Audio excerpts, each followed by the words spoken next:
राव तुलाराम जी को हम नमन करते हुए उस चौक से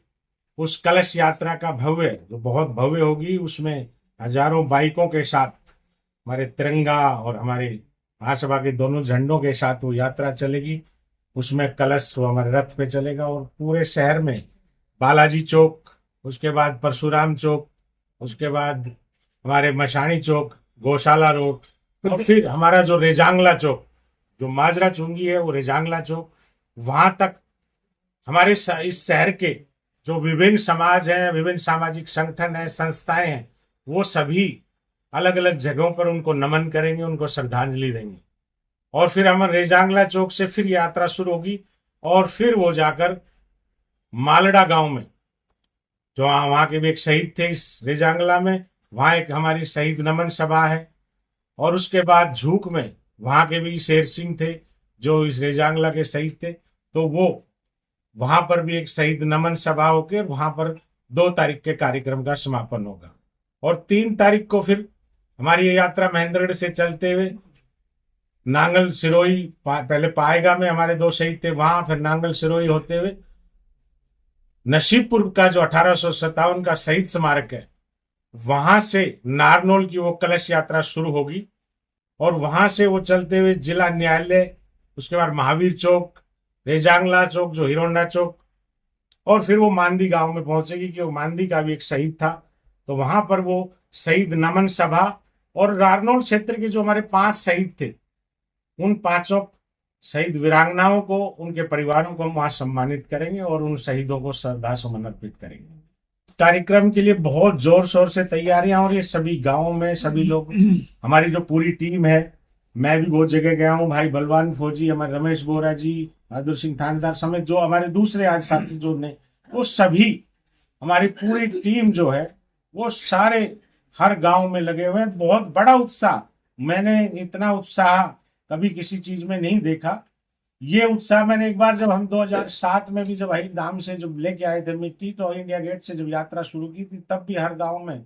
जो जन सैलाब उमड़ा था उन शहीदों को नमन करने के लिए, एक बार वैसे ही उनमें जोर शोर का उत्साह दिखाई दे रहा है। मुझे लगता है ये यात्रा एक रिकॉर्ड तो देगी। इसका उद्देश्य बहुत बड़ा है। इस यात्रा का मैं जैसे बताया, अहिर धाम से मिट्टी लाई गई हो। पहले तो लोगों को यही नहीं पता अहिर धाम है क्या चीज। अहिर धाम जैसे हमारे 4 धाम,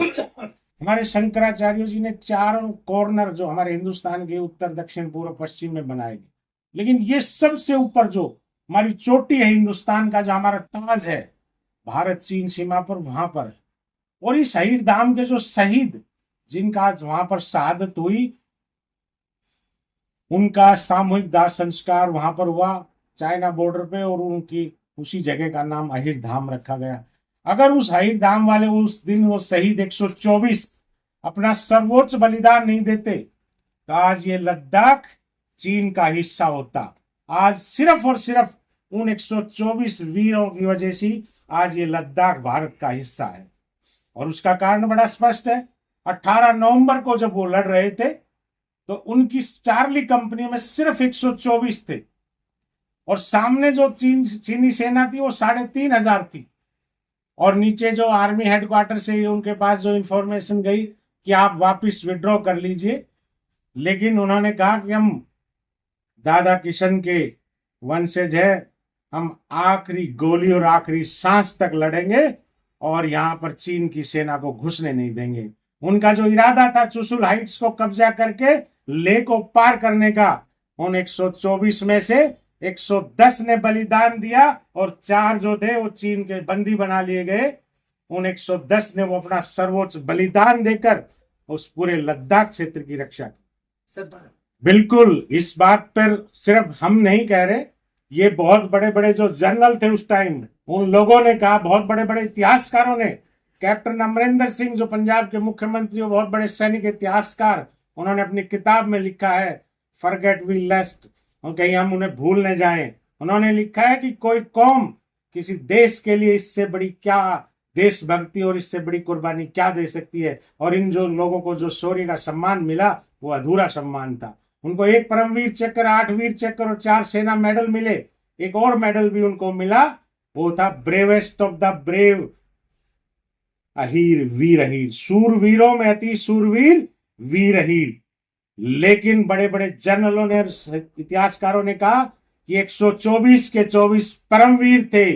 इनको इनसे बहुत आगे का सम्मान मिलना चाहिए था, वो नहीं दिया। हमारी तो मांग बहुत बड़ी है कि रेजांगला का जो चैप्टर है वो हिंदुस्तान के हर राज्य में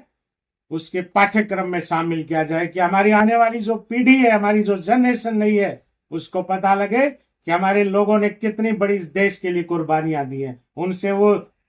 सीखेंगे, उनसे इंस्पायरेशन लेंगे और वहां आगे इस देश के लिए उनमें भी एक देशभक्ति का जज्बा पैदा होगा। बहादुर फिल्म बन रही है, हम उसका बहुत स्वागत करते हैं कि रेजांगला के महान शहीदों पर इतनी अच्छी बड़ी फिल्म बन रही है। लेकिन हमारी दो बड़ी मांग रही है।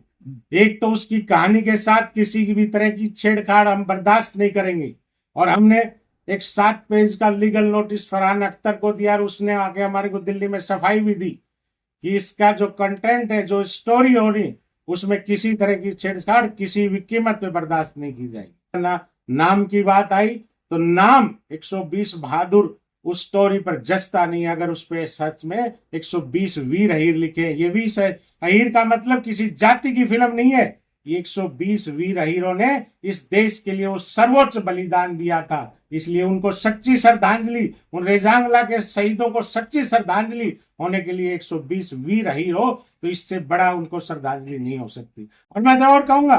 कि अहीरों का बहुत बड़ा शौर्य का इतिहास है, उनपे 10-10 फिल्में बन सकती हैं। 10 वीर अहीरों ने बड़गांव की लड़ाई में श्रीनगर एयरपोर्ट बचाया था, हाजी पीर को जीतने वाले थे, जैसलमेर में 1971 में उन वीर अहीरों ने पाकिस्तान को चने चबाए थे, और 1967 में नाथुला में उन्होंने फिर चीन को वो पटकनी दी थी, और कारगिल के तो 527 शहीद हुए, उसमें 137 अकेले वीर अहीर थे। इसलिए ये कोई जाति की बात नहीं है, हम इसीलिए अहीर रेजिमेंट की मांग कर रहे हैं, और इसीलिए उन गौरव जिन लोगों ने इस देश के लिए कुर्बानी दी है, उन पर अच्छी फिल्में बननी चाहिए। इसमें किसी जाति का बात नहीं, ये देश के लिए गौरव की बात। कहूंगा कि इस में पूरे इलाके के लोग, हमारी माताएं, हमारी बहनें, हमारे बुजुर्ग, हमारे सब एक्स सर्विसमैन, हमारे सभी तरह के, हमारे नौजवान बच्चे, वो सब लोग आए और उन महान शहीदों को ना केवल श्रद्धांजलि दें, बल्कि वो प्रदर्शनी देखें और उन सारे उनका इतिहास की वो बातें सीखें, सुने कि हमारे उन वीरों ने कितनी बड़ी इस देश के लिए कुर्बानी दी।